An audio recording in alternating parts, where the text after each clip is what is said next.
Hello everyone, আমি সীমা Mukherjee, makeup artist. তোমাদের requested video art পরে শাড়ি ডিজাইন ভিডিও নিয়ে চলে আসলাম। তো তোমরা সবাই রিকোয়েস্ট করেছিলে দিদি শাড়ি পরানোর ভিডিওটা আমাদের সাথে একটু শেয়ার করো। তো দেন চলো স্টার্ট করি। আগে প্রথমে শাড়ির একটা প্লিটস রেডি করছি আমি। আগে শাড়ি পেটিকোটের ওপর ভালো করে পুল ডাউন করব। দেন তারপর আমি লেফট সাইড দিয়ে ঘুরিয়ে নিয়ে যেরকম শাড়ি প্লিটস আমরা তুলি নন বেঙ্গলি या গুজরাটি শাড়ি স্টাইলে আঁচলটাকে ফেলে নিয়ে তারপরে আমি step by step pleats ready করব।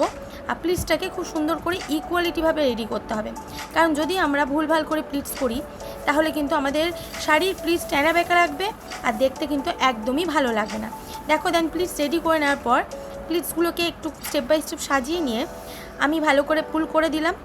ভালো করে পেটিকোটে আমি পুশ করে দেওয়ার পর দেন ওখান দিয়ে একটা আঁচল বেরোনোবে, সেই আঁচলটা দিয়ে আমি ওখানে সেপটিক পিন টাক করব। দেন সেপটিক পিন টাক করে নেওয়ার পর যেই আঁচলটা আমি রেখেছি কাঁধে প্লিটস করার জন্য, ওটা খুব সুন্দরভাবে আমরা স্টেপ বাই স্টেপ যেরকম প্লিটস করেছি সেরকম সমানভাবে আমাদের কাঁধে কিন্তু প্লিটস করতে হবে। হ্যাঁ, কাঁধেও প্লিটস করতে হয় সমানভাবে।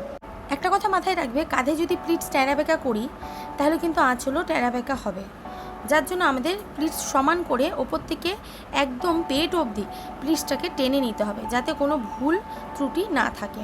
আমরা যদি কাঁধে প্লিটস রেডি করছি দেন নিচে অবধি প্লিটসটাকে টেনে নেবো সমানভাবে, আর যাতে কোনো প্লিটস ট্যাড়া বেঁকা না হয়। আর দেখো ঠিক ইকুয়াল মেজারমেন্ট করে কিন্তু আমাদের প্লিটসটাকে সাজাতে হবে। যদি আমরা কোনো রকমের ট্যাড়া বেঁকা প্লিটস করি তাহলে আঁচল তো দেখতে খারাপ লাগবেই লাগবে, তাতে যে সামনের দিকে প্লিটসগুলো আছে সেইগুলো ডিজাইনগুলো একদম বাজে লাগবে। তার জন্য আমাদের প্লিটস ইকুয়াল রাখতে হবে। দেন প্লিটসটাকে আবার হাতে করে সুন্দর করে গোছা করে নিয়ে আমাদের সেফটি পিন দিয়ে ভালোভাবে টাক করতে হবে। সেফটি পিন আমরা দিয়ে দেওয়ার পরে দেখতে হবে সেফটি পিনটা ভালোভাবে পুশ হচ্ছে কিনা।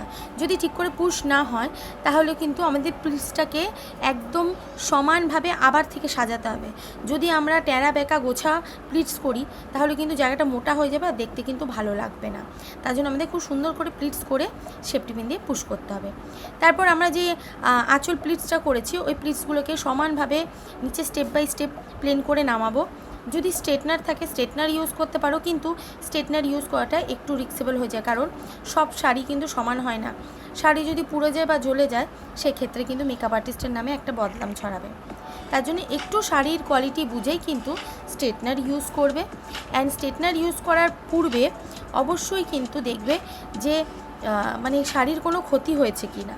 ঠিক আছে, তারপর যে আঁচল প্লিটসটা নিয়েছি সেটাকে ভালো করে সমান করে আমরা সেফটি পিন ইউজ করব।